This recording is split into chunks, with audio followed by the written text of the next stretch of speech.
Shalom Bapak Ibu, selamat malam. Malam ini kita mau merenungkan satu kebenaran firman Tuhan dengan saya beri judul Jas Hujan Rohani. Kayaknya masih nyambung dengan beberapa hari ini kita dilanda hujan ya. Jadi yuk mari kita lanjutkan. Jas hujan adalah sebuah kata dan benda yang saya percaya sering lazim kita katakan, lazim kita temui, bahkan sering kita pakai pula. Setuju ya Bapak Ibu ya? Setiap kita, saya percaya pasti setuju jika tujuan kita memakai jas hujan adalah agar kita tidak kehujanan. Agar pakaian kita tidak terkena hujan dan menjadi basah. Setuju ya Bapak Ibu? Nah, ini yang perlu jadi landasan untuk kita berpikir, untuk kita merenungkan kebenaran Tuhan malam ini. Bicara jas hujan, ada nasihat dari Rasul Paulus yang mirip dengan fungsi jas hujan. Mungkin Bapak Ibu berpikir, kira-kira ayat yang mana ya? Saya percaya ini ayat ini sering banget kita dengar, mungkin sudah jadi ayat hafalan. Tapi mari kita merenungkan ini malam ini. Ya, karenanya nasihat Rasul Paulus ini boleh kita sebut sebagai jas hujan rohani. Nah, sebelumnya mari kita renungkan begini. Dunia dengan segala keadaannya, baik kita sadari atau tidak, pasti berusaha mempengaruhi kita. Khususnya kita orang-orang percaya. Setuju Bapak Ibu? Nah, pertanyaannya begini, bolehkah kita anak-anak Tuhan itu terpengaruh oleh dunia? Kita baca dalam ayat Roma 12 ayat yang kedua, itu adalah nasihat Rasul Paulus bagi jemaat orang-orang percaya di kota Roma. Ya, apa yang nasihat Rasul Paulus? Orang percaya tidak boleh menjadi serupa dengan dunia. Roma 12 ayat yang kedua dengan jelas berkata, janganlah kamu menjadi serupa. Itu saya highlight, saya garis bawahi, serupa dengan dunia ini. Tetapi berubahlah oleh pembaharuan budimu, sehingga kamu dapat membedakan manakah kehendak Allah, apa yang baik, yang berkenan kepada Allah, dan yang sempurna. Mungkin ayat ini udah biasa kita dengar ya, tapi izinkan malam ini kita bedah ayat ini untuk kita dapat pengertian yang lebih dalam lagi. Nah, kata serupa dalam ayat ini Bapak Ibu menggunakan kata Yunani adalah zuzematizo. Apa maknanya? Salah satu maknanya adalah menyesuaikan diri kita, baik pikiran dan karakter kita, sehingga dibentuk atau dicetak dengan pola orang lain. Saya ulangi, kata serupa dalam ayat ini punya makna begini, menilik dari arti kata bahasa Yunaninya. Menyesuaikan diri kita, baik pikiran maupun karakter kita, sehingga dibentuk atau dicetak dengan pola orang lain. Ayat ini berkata, janganlah kamu menjadi serupa dengan dunia ini. Artinya, Rasul Paulus mengingatkan kita untuk kita, pikiran kita dan karakter kita tidak kita izinkan untuk dibentuk dan dicetak dengan pola-pola dunia. Itu yang Rasul Paulus sedang sampaikan buat kita. Nah, Roma 12 ayat 2 ini tadi berkata janganlah kamu menjadi serupa dengan dunia ini. Nah, kata dunia di sini Bapak Ibu itu menggunakan kata Yunani adalah aion. Ya, yang punya makna dunia atau world, periode waktu atau zaman atau tren. Nah, dari kata aion tadi itu muncullah kata dalam bahasa Inggris yaitu ion. Mall ion ya, yang sering kita dengar, mungkin sering kita datangi, ya sering kita masuki. Nah, kata Yunani digunakan di situ adalah ho ion. Artinya apa? Kekekalan. Janganlah kamu menjadi serupa dengan dunia ini. Artinya janganlah kamu dicetak dengan pola-pola dunia, berdasarkan periode waktu atau tren. Contoh, biasanya bicara tren ini bentuk fashion, rambut, pola rambut, ya kan? Atau lagu, makanan. Nah, pertanyaannya gini, bolehkah kita ikuti tren fashion? Tren makanan yang lagi ngetren, boleh nggak? Boleh, tetapi jangan itu menjadi tolok ukur dalam kita mengambil keputusan. Contoh, sekarang ngetren lagi makanan jenis A. Kita kalau nggak makan makanan itu, rasanya kita nggak up to date. Nah, kalau udah seperti itu, artinya kita sudah ikut-ikutan dicetak oleh dunia ini. Hati-hati Bapak Ibu. Ya, nah, kalimat janganlah kamu menjadi serupa dengan dunia ini bermakna hidup kita jangan dicetak oleh apa yang terjadi di dunia. Tadi saya sudah sampaikan, fashion, gaya hidup, ya kan? Standar hidup kita, rasanya kalau belum naik mobil merek tertentu, rasanya belum wah. Ya, jadi hidup kita jangan dicetak, artinya hidup kita hanya menjadi follower. Ketika pola dunia bergerak, contoh deh misalkan baju fashionnya berjenisnya A. Kalau nggak ikutan rasanya, waduh, nggak up to date kita. Pola rambut harus yang seperti ini, ikut-ikutan terus. Berubah lagi, ikutan lagi. Berubah lagi, ikutan lagi. Kita statusnya hanya jadi follower. Ini yang Paulus katakan jangan serupa dengan dunia ini. Ikuti tren boleh, tetapi jangan menjadi tolok ukur dalam kehidupan kita. Kalau kita nggak punya kekayaan level tertentu, rasanya saya belum kaya. Kalau saya belum punya harta sekian, artinya saya belum diberkati Tuhan. Dunia dengan fenomena hedonisnya saat ini, semua diukur dengan standar matre. Makanya banyak istilah orang apa? Matre. Semua diukur dengan itu. Ya, Tuhan mau agar kita jangan ikut-ikutan dengan itu. Persahabatan diukur dengan kekayaan. Hanya yang selevel aja kita mau bergaul. Tidak. Kalau kita terapkan itu, bagaimana Tuhan berkata, kamu adalah terang dan garam dunia. Iya kan? Tuhan mau agar kita menggarami, menerangi orang-orang sekitar kita yang tidak kita pandang levelnya apa. Semua level kita bergaul. Nah, lanjut. Bagaimana cara untuk kita tidak terdampak oleh dunia ini? Jas hujan rohani. Ya, tadi Rasul Paulus berkata jangan menjadi serupa dengan dunia ini. Sama seperti jas hujan kita pakai supaya tubuh kita tidak terdampak hujan. Demikian pula gimana caranya tubuh kita, hidup kita tidak terdampak dengan tren-tren dunia, pola-pola dunia.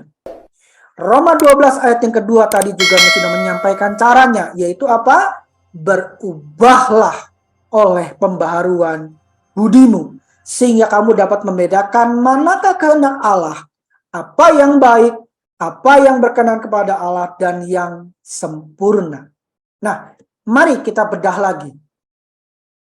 Kata berubah di sini, ya, kata berubahlah di sini, itu menggunakan kata Yunaninya adalah metamorpho. Dari situ lahirlah kata metamorfosa. Apa sih metamorfosa itu? Perubahan dari satu bentuk ke bentuk yang lain tanpa bisa kembali ke bentuk awalnya. Contohnya apa Bapak Ibu? Kepompong dan kupu-kupu. Setuju ya? Kepompong bisa berubah jadi kupu-kupu, kupu-kupu nggak bisa berubah lagi jadi kepompong. Itulah metamorfosa. Artinya gini, Paulus bilang berubahlah. Jangan kau menjadi serupa dengan dunia ini, tetapi berubahlah. Berubah di sini artinya kita harus begitu kita berubah posisi kita menjadi orang-orang rohani, jangan pernah turunkan standar kita bahwa kita adalah orang rohani. Ketika kita turunkan lagi, dulunya kan kita manusia duniawi yang berubah menjadi manusia rohani. Karena kita sudah jadi manusia rohani, metamorfosa tadi, janganlah kita berubah lagi kembali menjadi manusia duniawi lagi. Itu yang Rasul Paulus tekankan. Nah, berubahnya apa? Berubah oleh pembaharuan budimu. Kata pembaharuan ini menggunakan kata Yunaninya adalah anakainosis. Anakainosis itu punya makna pembaharuan yang lengkap, tuntas, agar menjadi lebih baik. Artinya untuk kita benar-benar bisa tetap menjadi manusia rohani, tidak kembali kepada manusia jasmani, manusia duniawi kita, maka metamorfosa kita itu harus lengkap, sempurna adanya, tuntas. Itu bisa kita lakukan, bisa kita alami dari bentuk apa? Tadi dikatakan pembaharuan budimu. Nah, kata budi itu menggunakan kata Yunani nous. Apa artinya? Pikiran. Apa sih pikiran yang dimaksud? Adalah cara berpikir dan menilai. Ketika pikiran, cara berpikir dan menilai kita sudah bermetamorfosis dan sifat lengkap dan tuntas, maka kita akan dapat membedakan mana kehendak Allah atas hidup kita, atas saat itu, atas periode waktu itu. Mungkin kita sering dengar orang berkata begini, aku nggak tahu kehendak Tuhan dalam hidupku, aku nggak tahu keinginan Tuhan, kehendak Tuhan untuk saya lakukan pada saat ini tuh apa? Pernah dengar ya Bapak Ibu? Nah, itu bisa terjadi kalau orang itu ketika dia menjadi manusia rohani, dia menurunkan lagi standarnya. Terdampak lagi. Itulah yang kenapa Rasul Paulus katakan jangan terdampak, jangan serupa dengan dunia ini. Kita harus terlindungi. Level kita sebagai manusia rohani harus tetap jadi manusia rohani. Gimana caranya? Pakai jas hujan rohani. Gimana caranya? Bermetamorfosa. Ya, lewat apa? Pembaharuan budi kita, pikiran kita. Makanya Rasul Paulus berkata begini, kenakanlah perasaan dan pikiran Kristus. Jadi pikiran dan perasaan Kristus itulah menjadi tolok ukur kita dalam kita berhadapan dengan setiap kehidupan kita. Ketika kita menghadapi suatu masalah, kita sedang menghadapi suatu pilihan, kenakan pikiran dan perasaan Kristus. Bukan pakai cara-cara dunia. Ketika kita ikutan dengan cara dunia, kita akan menjadi serupa dengan dunia, kita terdampak dengan dunia. Lanjut Bapak Ibu, Roma 12 ayat 2b berkata demikian. Sehingga kamu dapat membedakan manakah kehendak Allah. Apa yang baik, yang berkenan kepada Allah, dan yang sempurna. Kita dapat membedakan kehendak Allah. Levelnya ini adalah baik, berkenan, dan sempurna. Kita akan tahu mana kehendak Allah yang sempurna untuk kita lakukan hari ini, saat ini, periode waktu ini. Kalau kita tidak serupa dengan dunia, kita mengenakan metamorfosa pikiran kita. Pikiran perasaan kita terus menggunakan pikiran perasaan Kristus. Itu yang akan membuat kita dapat tahu, oh ini kehendak Tuhan yang baik, berkenan, dan yang sempurna. Sekarang mari kita renungkan demikian Bapak Ibu. Apa sih tujuan nasihatnya Rasul Paulus yang berkata tidak menjadi serupa dengan dunia? Yaitu agar kita dapat mengenali kehendak Tuhan atas hidup kita.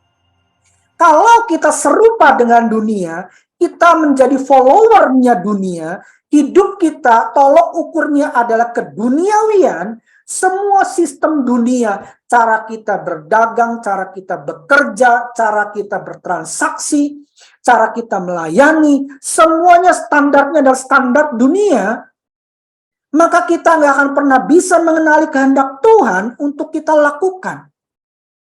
Ya, kita nggak akan pernah bisa tahu kehendak Tuhan untuk kita lakukan. Dalam hidup kita tuh apa kehendak Tuhan itu? Nangkap ya Bapak Ibu?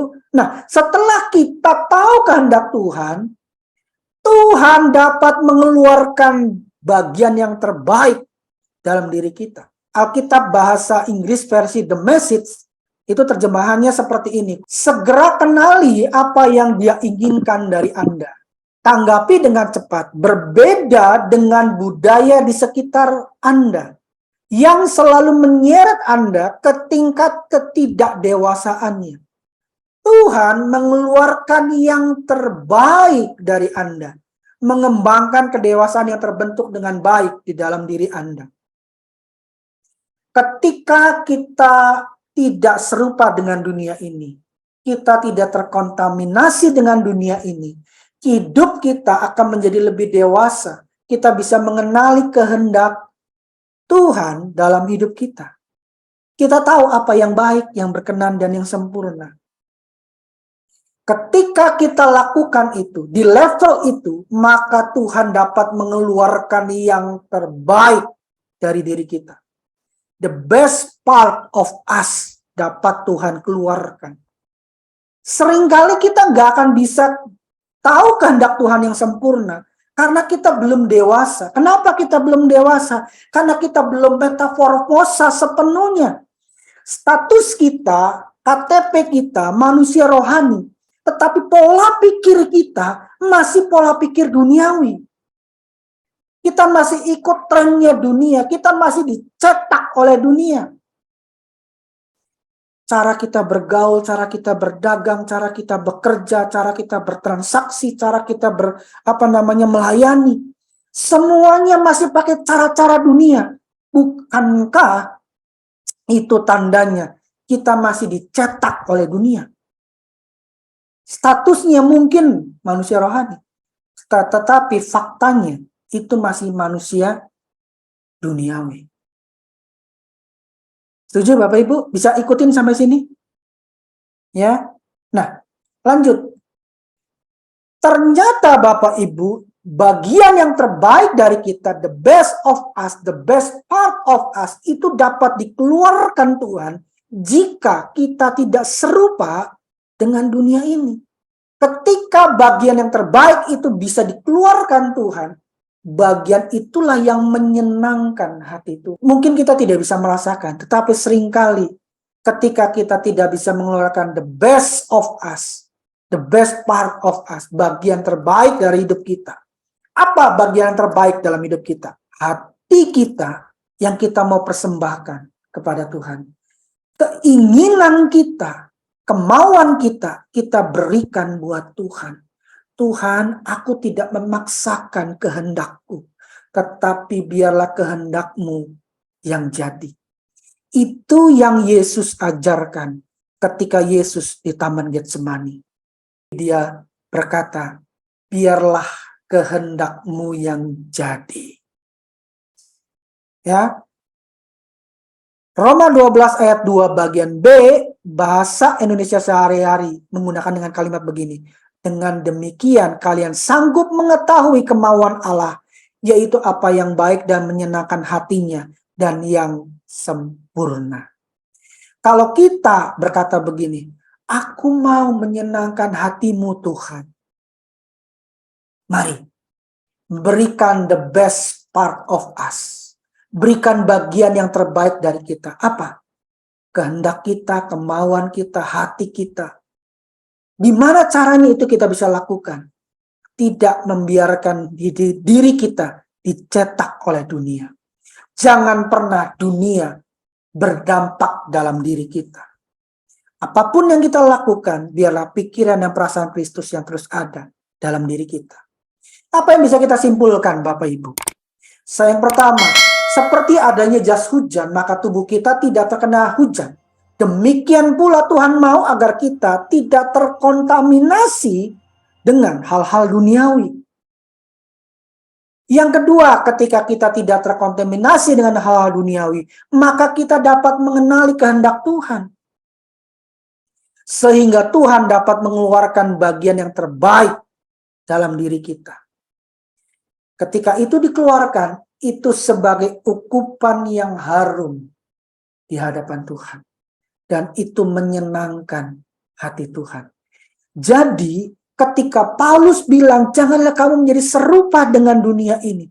Ini implikasinya itu kemana-mana ternyata Bapak Ibu. Bisa nangkap Bapak Ibu? Ya, semuanya itu akan bermuara apakah kita menyenangkan Tuhan atau tidak. Kalau kita memang rindu menyenangkan hati Tuhan, ayo kita pakai jas hujan rohani kita. Jangan biarkan kita manusia rohani menjadi manusia duniawi. Amin Bapak Ibu. Saya akan tutup dengan saat hujan turun merata.